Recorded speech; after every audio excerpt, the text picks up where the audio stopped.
This channel does not promote any violent, harmful, or illegal activities. All content provided by this channel is meant for an educational purpose only. আর শুরুতে যে খবরে নজর রাখবো, ডানকুনিতে ওষুধের গোডাউনে ভয়াবহ আগুন। ঘটনাস্থলে দমকলে 10টি ইঞ্জিন। আগুন এখনো পুরোপুরি নিয়ন্ত্রণে আসেনি।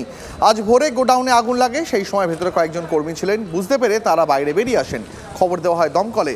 গোডাউনে প্রচুর কার্টুন মজুদ ছিল, যা থেকে দ্রুত আগুন ছড়িয়ে পড়ে গোটা গোডাউনে। শর্ট সার্কিট থেকে আগুন বলে প্রাথমিক অনুমান।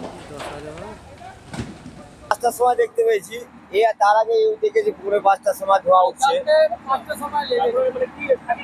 মেডিসিনে শুনছি তো মেডিসিন থাকে। আগুন শেষ হয়ে গেল, আগুন এখনো নিভাতে পারেনি, এখন আগুন জ্বলছে।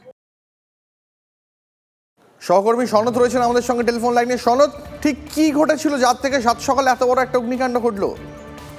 দেখো, দমকল সূত্রে যেটা জানা গেছে যে এই যে গোডাউন, সেই গোডাউনের শর্ট সার্কিট থেকেই সম্ভবত তারা অনুমান করছেন যে আগুন লেগেছে, এবং যার ফলে কিন্তু একটা ভয়ঙ্কর আকার ধারণ করে। এবং যেহেতু কার্টুন জাতীয় কিছু পদার্থ ছিল, যেগুলো দাহ্য পদার্থ, খুব দ্রুত আগুন ছড়িয়ে পড়ে, তার ফলেই কিন্তু একটা ভয়ঙ্কর আকার ধারণ করে। যদিও আগুন লাগার পরেই, প্রায় আধ ঘন্টা পর আগুন লাগার পরই দমকলের পরপর 7টা ইঞ্জিন ঘটনাস্থলে আসে এবং আগুন নিয়ন্ত্রণে আনার চেষ্টা করে। প্রায় 10টা নাগাদ আরো 3টে ইঞ্জিন আনা হয়। মোট 10টা ইঞ্জিনের সহায়তায় আগুন নিয়ন্ত্রণে আনার চেষ্টা করা হয়েছে। এখন কিছুটা হলেও আগুন নিয়ন্ত্রণে, তবে দমকল কর্মীরা জানাচ্ছেন যে খুব তাড়াতাড়ি আগুন নিয়ন্ত্রণে আনা হবে এবং আগুন নেভানোর জন্য যে জলের প্রয়োজন, সেই জল কিন্তু পাশেই যতটুকু তাদের কাছে মজুদ ছিল সেই জল, এবং পাশাপাশি বেশ কয়েকটি ড্রেন ব্যবহার করা হয়েছে। ড্রেন থেকে জল তুলে সেই কিন্তু আগুন নিয়ন্ত্রণে আনার চেষ্টা করেছে। সনদ, অনেক ধন্যবাদ। দমকল কর্মীরা কি বলছেন এই অগ্নিকাণ্ড সম্পর্কে শুনবো। মেডিসিন টাইপের কিছু আছে বলছে, মেডিসিনের প্যাকেট বা ওর মেডিসিন যা হয় কেমিক্যালি, ওগুলো আছে। না, কোনো ইনজিওর নেই। আমাদের ফায়ার সার্ভিস টাইম মতো চলে এসে সময় মতো আগুনটাকে আয়ত্তে নিয়ে আসছে, নাহলে বড় দুর্ঘটনা হতে পারতো। 5টা 25 নাগাদ আমরা কলটা পেয়েছি সকালে। হ্যাঁ, আগুন এখন নিয়ন্ত্রণে। চারিদিক থেকে আমরা আগুনকে ব্যারিকেড করেছি। আগুন স্প্রেড করবে না, কোনো হতাহতের কথা নেই। এবার যে খবরে নজর রাখবো, ফারাক্কা ব্যারেজের ওপর 48 নম্বর গেটের সামনে পণ্য বোঝাই লরিতে বিধ্বংসী আগুন। দমকলে 2টি ইঞ্জিনের চেষ্টায় আগুন নিয়ন্ত্রণে আসে। ঘটনার জেরে বেশ কিছুক্ষণ যানজট ছিল 34 নম্বর জাতীয় সড়কে।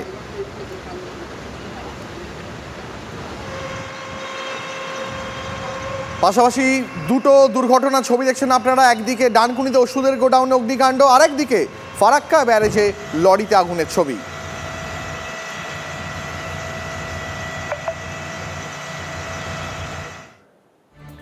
বাইকের ওপর উঠে বালি ব্রিজ থেকে গঙ্গায় ঝাঁপ যুবকের।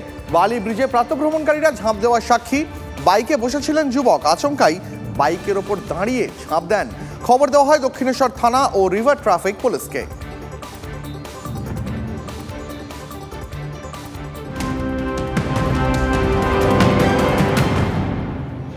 আর এই মুহূর্তে যে খবরে নজর রাখবো, দ্বিতীয় দফায় ভোটের দিনই বঙ্গে প্রচারে প্রধানমন্ত্রী।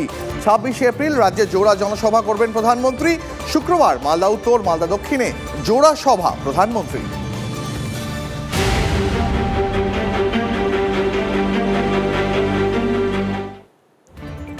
আজই সুপ্রিম কোর্টে যাওয়ার সম্ভাবনা স্কুল সার্ভিস কমিশনের। যোগ্যদের হয়ে সওয়াল করবে স্কুল সার্ভিস কমিশন। 20 ডিসেম্বর এবং 5 জানুয়ারি হলফনামা দিয়ে আদালতকে যোগ্য অযোগ্যদের সংখ্যা তথ্য দেওয়া হয়েছে।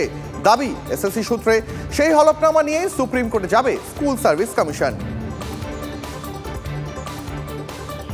তৃণমূল কংগ্রেসের নেতা সৌগত রায়, তিনি কি জানিয়েছেন এ বিষয়ে, এবং বিজেপি নেতা দিলীপ ঘোষ তার কি প্রতিক্রিয়া শুনবো। আমরা যে রায় হাইকোর্টে দেবাংশু বসাকে, আমরা তার সাথে একমত।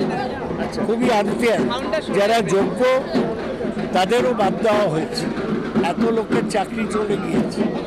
স্বভাবতই আমরা এর বিরুদ্ধে সুপ্রিম কোর্টে শেষ পর্যন্ত আইনি লড়াই করি। সুপ্রিম কোর্ট, হাইকোর্ট, নির্বাচন কমিশন, গভর্নর করতে করতে ভোট পার হয়ে যাবে।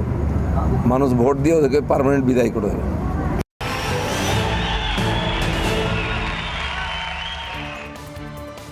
নিয়োগ দুর্নীতি ইস্যুতে করণদিঘির সভা থেকে শাসক দলকে নিশানা অমিত শাহের।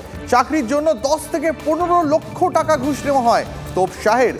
8 বছরের বেতন ফেরত কিভাবে সম্ভব, প্রশ্ন মুখ্যমন্ত্রীর। नौकरियां हाई कोर्ट ने सस्पेंड कर दी। क्यों करी? 10 लाख 15 लाख नौकरी के लिए रिश्वत लेते थे। उनके एक मंत्री के घर से 51 करोड़ रुपया कैश निकली। 51 करोड़ रुपया। बीजेपी একটা কথায় 26,000 শিক্ষক শিক্ষিকা কাজ করছে, তাদের বলছে কিনা 8 বছরের বেতন সহ 4 সপ্তাহের মধ্যে ফেরত দাও সুদ সহ। পারে তারা দিতে? তাদের অপরাধ কি তারা জানলো না?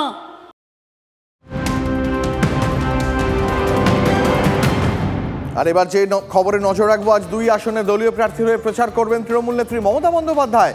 বোলপুর লোকসভা আসনে তৃণমূল প্রার্থী অসিত মালের হয়ে আজ বর্ধমান জেলার আউশগ্রামে জনসভা করবেন তিনি। এছাড়া মমতা অন্য একটি সভা করবেন গলসিতে, সেখানে কীর্তি আজাদের হয়ে প্রচার করবেন তিনি। আজাদ বর্ধমান দুর্গাপুর আসনের প্রার্থী। সভা থেকে কী বার্তা দেন মুখ্যমন্ত্রী তা শুনতে যেমন উৎসুক তৃণমূল নেতৃত্ব, তেমনই কৌতূহলী বিরোধীরাও। আর এবার যে খবরে নজর রাখবো, বিজেপি প্রার্থী শিলভদ্র দত্তর প্রচারে উত্তেজনা। বিজেপি কর্মী সমর্থকদের সঙ্গে বচসা এক বাইক আরোহীর। রাস্তা জুড়ে প্রচার চলার কারণে সমস্যা হওয়ায় প্রতিবাদ করেন বাইক আরোহী। তখনই বিজেপি কর্মী সমর্থকদের সঙ্গে বচসা হয় ওই বাইক আরোহীর। সকালে উত্তর দমদম পুরসভার 16 নম্বর ওয়ার্ড কাদিহাটিতে প্রচারে যান বিজেপি প্রার্থী শিলভদ্র।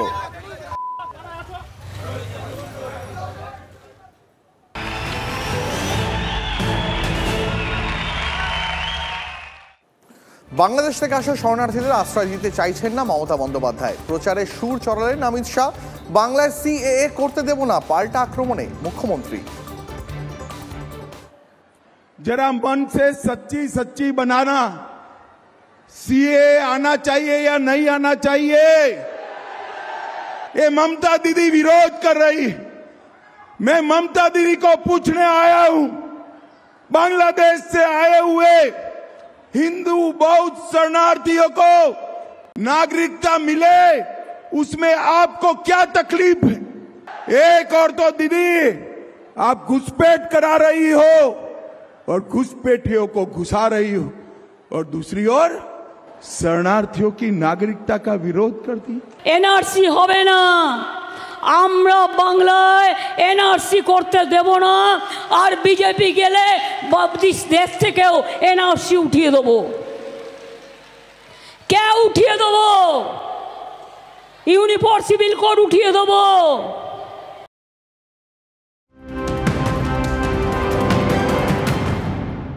খাদ্য দপ্তরে চাকরি দেওয়ার নামে প্রতারণার অভিযোগ, গ্রেপ্তার 2। চাকরি দেওয়ার নামে এক মহিলার কাছ থেকে 8 লক্ষ টাকা নেওয়ার অভিযোগ। দুজনকে গ্রেপ্তার নরেন্দ্রপুর থানার পুলিশের।